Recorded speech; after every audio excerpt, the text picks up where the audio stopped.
வாங்க ஒரு லட்டு பார்ப்போம். இதில் ஒரு கப்பு பொரி, முந்திரி பருப்பு, ஏலக்காய், பொட்டுக்கடலை இதெல்லாம் மொத்தம் போட்டு அரைச்சிட்டு வந்துடுவோம். அரைச்சிட்டு வந்துட்டு பார்ப்போம். மிக்சியில் போட்டாச்சு.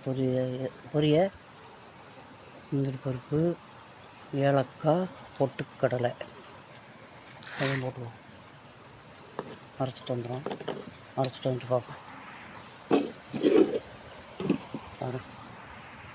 அரைச்சிட்டு வந்துட்டு இந்த பட்டுக்கணும் நைஸாக அரைச்சாச்சு. இந்த முந்திரி பருப்புனாலும் கொஞ்சம் ஈரமாக இருக்குது. சீனி போதும், இனிப்பு, நெய் எடுத்து வச்சுருக்கேன். பார்ப்போமா?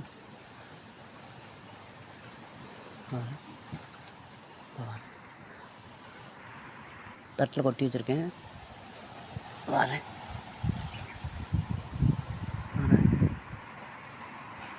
வச்சுருக்கேன். சீனியை போட்டு வச்சுருக்கேன். கரெக்ட்.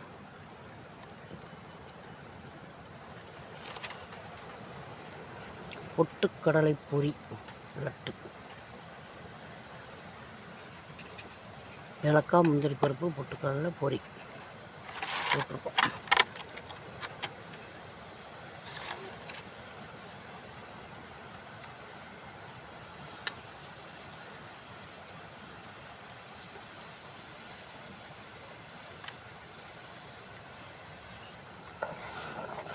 எல்லாம் பாவு பழம்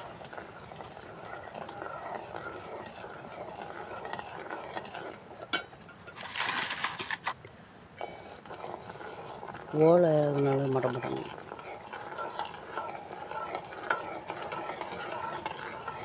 நம்ம போட்டு கிண்டி இருக்கும்போது நெய் போடணும்.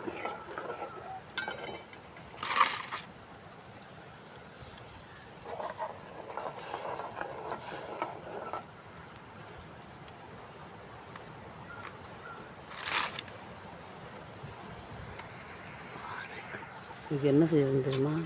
பாகு பதம் பண்ணுறதில்ல, நம்ம லட்டு தான் பிடிக்க போகிறோம்.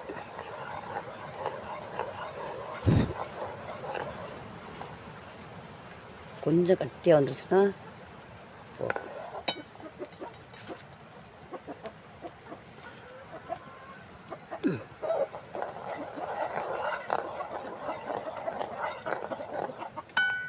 அதனால் கொஞ்சம் கட்டியாக வந்துருச்சுன்னா பாகு போதும். பிசுசுன்னு வர பிசுசுன்னு இருந்தாலும் போதும். பாகு பதம், கம்பி பதம் வேணும்.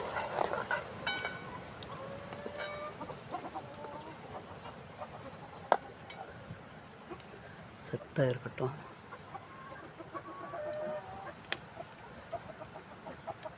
இப்போ நெய் எடுத்து வச்சுருந்தோம்ல, அதோட இதில் ஊற்றிடுவோம் நெய்யை.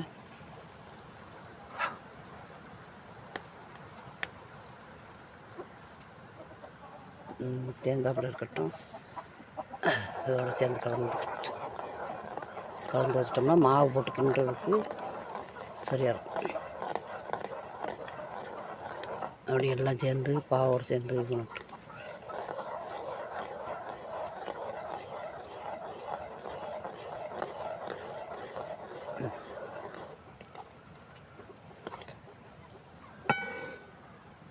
எல்லாம் ஒன்றா கலந்துட்டாலே மாவு போட்டுக்கின்றதுக்கு சரியாக இருக்கும்.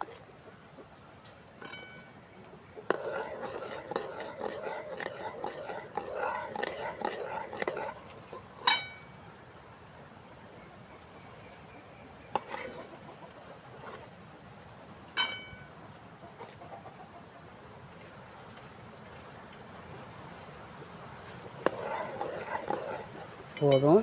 இப்போ மாவு போட்டுக்கின்றோமா?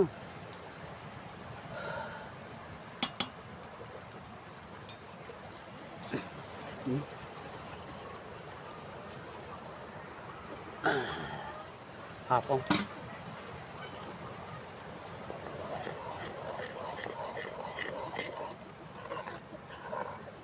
சரியா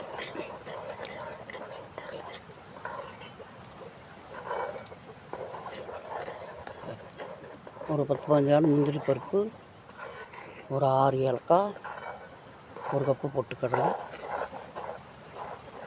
1.5 கப்பு பொரி. ஆறேன் நல்லா கட்டியாக வரணும் கிண்டணும். நல்லா அரைஞ்சிருச்சு. அந்த இதோடு போட்டதும் இந்த ஏலக்காயும் நல்லா அரைஞ்சிருச்சு. நல்ல ஒரு மணம்.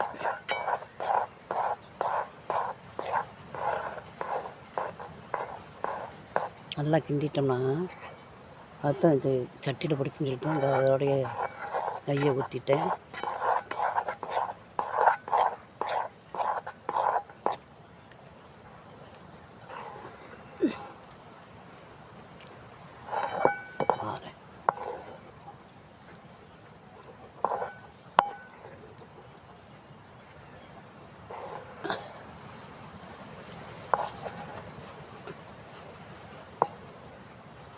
நல்லா ஆறணும். இறக்கி வச்சு ஆற வச்ச பிறகு தான்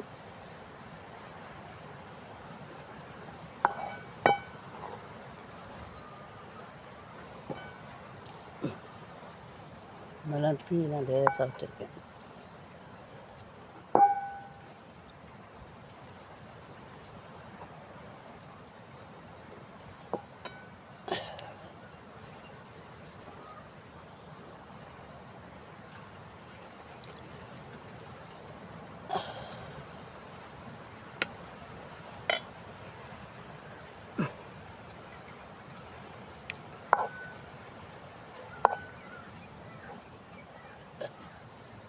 போதும் இனி நெய்யெல்லாம் ஊற்ற வேண்டியதில்லை.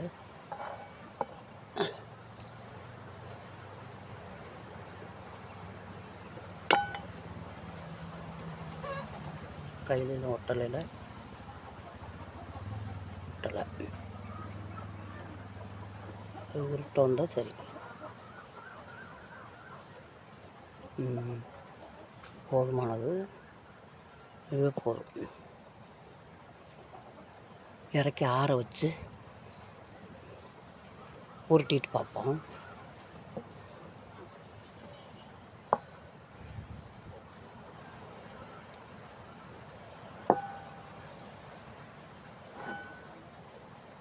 பாரு, இறக்கி ஆற வச்சு உருட்டிட்டு பார்ப்போம்மா.